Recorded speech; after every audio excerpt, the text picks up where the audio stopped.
What's up, everyone? I just finished installing my Garmin Striker 4 fathometer on my kayak here.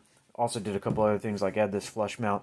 But this, I can't wait to use. I'm going to take it out on the lake here and test it in a few minutes. I was able to install it without making any big holes or over the side mounts for my transducer. My transducer is in the hole right here, powered by a radio control airplane battery. No holes in the bottom of the boat.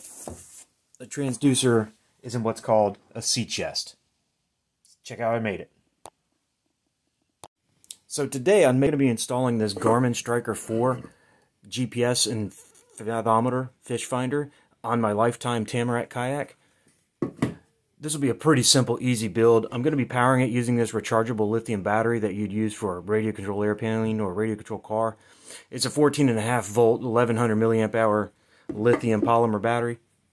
And I used this same battery on this same GPS and fathometer setup on my Pelican Bass Raider. And I could fish for 4 hours using this setup, and it works and lasts that entire time. After about 4 hours, I'm pretty tired anyway, so I'm usually done fishing after 4 hours. I'm going to install it in this area here. I'm going to put it on a piece of starboard that I'm going to cut. That'll fit down into this, I don't know what you would call this concave area, a laying down drink holder or something, I don't know.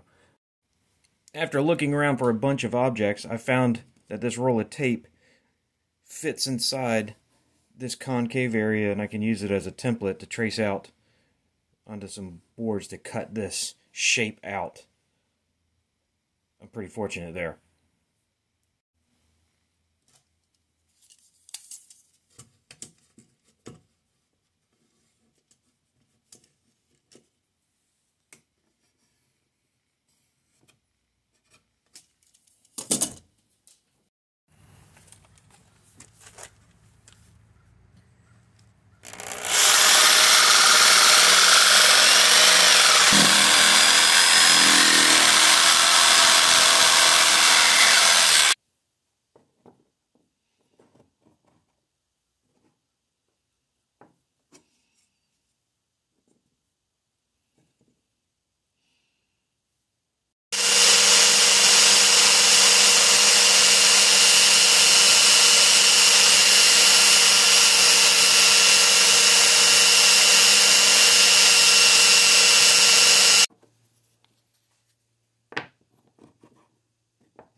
Hold it in place for now.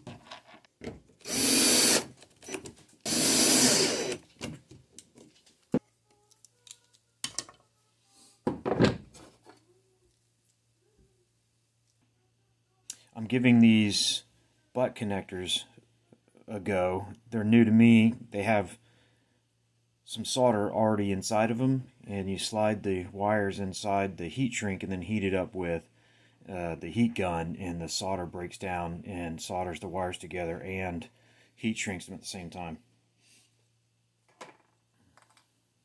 You take the butt connector, you slide it over your wire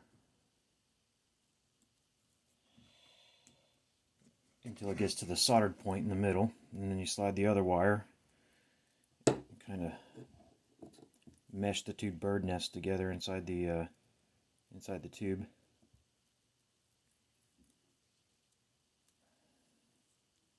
Then you heat it up, but you have to heat it up slowly and evenly.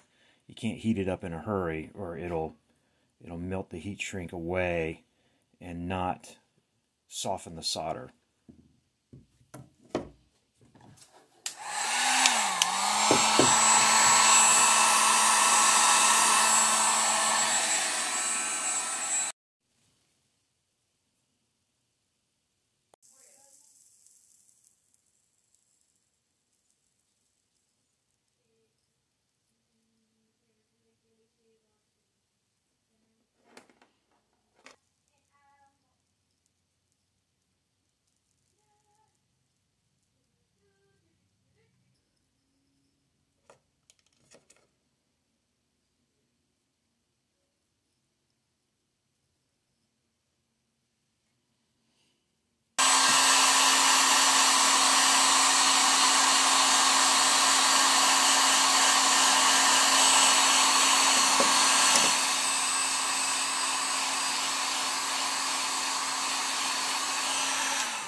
So I've thought about this and come up with a bunch of different ideas how I want to install the transducer itself.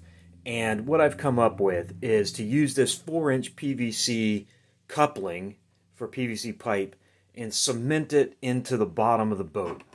And then putting the transducer inside of the coupling, suspending it somehow, probably simply with just a piece of starboard. And then filling it with some type of fluid. In order for this to work, for a sea chest to work, you have to have some type of fluid inside there. Mineral oil is preferred. I'm going to test it out with just some regular old water. And once I get the transducer mounted and the coupling filled, I'm going to cap it off with a PVC rubber cap.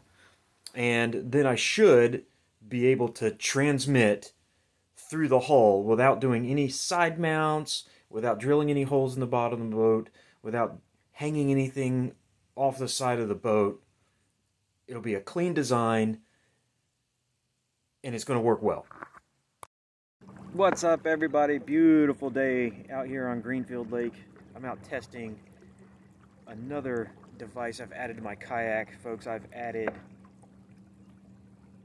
a Garmin Striker 4 fish finder to my Lifetime Tamarack Kayak. And I gotta tell you, it's pretty sweet. It works really well. Let me show you what I got. What's neat about this, the Garmin's a great fathometer. What's really cool for me is my new setup. That's my transducer mount. So inside my hull, I've got a 4-inch PVC coupling that I cemented to the hull, down in the bottom of the bilge. And inside, I've suspended the transducer in mineral oil. And then I put this rubber PVC cap on top of it. So there's no holes. The transducer is not poking through the boat in any kind of way. It's suspended in what's called a sea chest. And it works really well. Now, I'm only in between 5 and 10 feet of water, so I don't know how well it'll work in 40 feet of water, but I don't usually operate my kayak in 40 feet of water. So I'm out here on the lake trying to find some fish. I've got my new bulkhead fitting in the gunnel here that I'm using as a fishing rod holder, a flush mount. It works for $2.50. It can't be beat. It's way better than the mount that was provided. So I'm out here trying to stalk some fish. I haven't seen anything yet on the scope, but that was a big something or another right there. So I'm going to stop and do some casting.